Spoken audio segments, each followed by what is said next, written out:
Magandang umaga po sa inyong lahat. Ito po si Archbishop Chito Tagle ng Manila. Tayo na pong magkape at pandasal.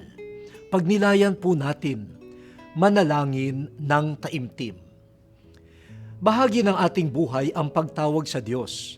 Sa maraming pagkakataon sa buhay, laging kasama ang panalangin. Kapag masaya o matagumpay, nagpapasalamat at nagpupuri. Kapag may pagkukulang, humihingi ng tawad. Kapag nakalugmok sa hirap, humihingi ng tulong. Lahat ng ito ay panalangin. May panalangin ding sama-sama sa misa, mga sakramento, debosyon, nobena, prosesyon. Ang panalangin ay akma sa bawat pagkakataon. Pakiusap ko lang po sa ating lahat. Ituloy natin ang panalangin, subalit gawing taimtim at hindi pakitang tao o panlabas lamang.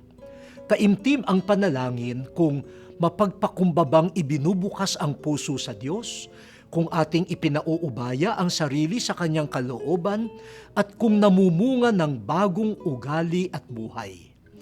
Ang taimtim na manalangin ay nagkakaroon ng bagong puso na nilikha ng Diyos.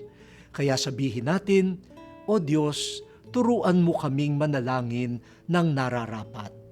Amen.